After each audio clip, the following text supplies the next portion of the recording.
Bonjour, nouvelle vidéo. Et qu'est-ce qui m'est pas arrivé aujourd'hui? Absolument rien. Ah non, quand je dis vraiment absolument rien, c'est le trou, le blanc. Et je parle pas du blanc de poulet, ni du blanc d'œuf, ni du blanc battu en neige. Je te parle du vrai blanc. Le blanc, pas d'inspiration. Le blanc, rien. Comme j'ai fait du coup quand t'as pas d'inspiration, bah tu demandes à tes amis quoi. Et bien sûr, bah quand je leur demandais, excusez-moi mais vous avez pas une idée de ce que je pourrais faire comme dessin? Bah les trois quarts m'ont répondu, bah fais-moi. Bah fais-moi. Comment dire, c'est pas que je peux pas vous faire, hein, bien que j'ai des amis beaux. Attention, je dis pas que vous êtes moche, hein. Loin de là, c'est pas mon style. Bon, j'aurais dit que je le ferais plus tard. Et par chance, j'ai trouvé un livre de peintre que j'ai chez moi. Et je me suis dit, tiens, Thierry, toi qui aimes beaucoup tout ce qui est art académique, les poses des personnages très naturels. Les poses en essence. Toute une panoplie de poses pour épater vos proches lors de sorties. Que cela soit au parc entre amis, au bar avec les collègues et même à la chasse le dimanche. Les poses Renaissance, une nouvelle façon de briller en société.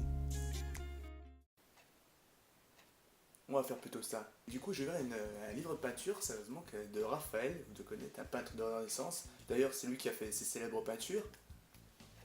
Et d'ailleurs, si vous avez minimum fait jusqu'à la troisième, il y a cette fameuse peinture que vous avez tous vue dans vos manuels d'histoire.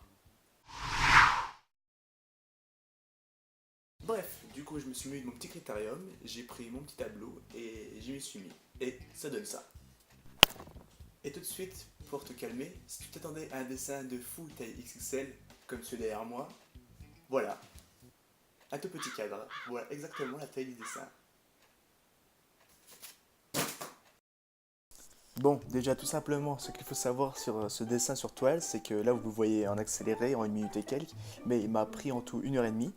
Et la plus grosse difficulté que je lui ai rencontré, je pense, dessus, c'est le fait que le critérium, en fait, c'est pas vraiment adapté en fait à la toile, parce qu'on va dire que la composition de la toile en elle-même, c'est comme c'est des maillages de fibres en fait. Du coup, le critérium, c'est pas comme le papier canson ou le papier même d'imprimante où c'est lisse, où c'est bien pour faire les traits. Là, c'est vraiment, ça marque direct des gros traits et c'est, en plus de ça, au niveau pour gommer les traits, c'est encore plus compliqué.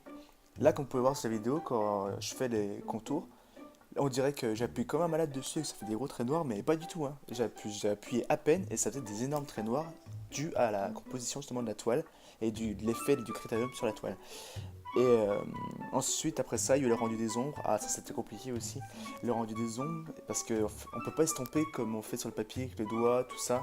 Du coup, ça fait que ma seule manière de pouvoir faire des variations d'ombre, c'était la pression du critérium, sur la mini critérium que j'adaptais au fur et à mesure de là où il devait y avoir plus d'ombre ou moins d'ombre, tout simplement. C'était vraiment les principales difficultés que j'ai pu rencontrer lors de cette toile.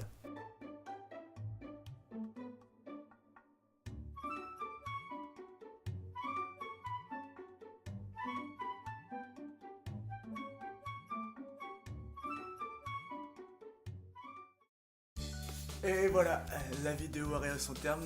Merci d'avoir pris du temps de la regarder. J'espère qu'on aura l'occasion de partager d'autres moments comme cela ensemble. Et bien, à la prochaine et à plus pour une nouvelle session d'art. Si t'as des idées de dessin, dis-le moi aussi, hein, ça m'intéresse.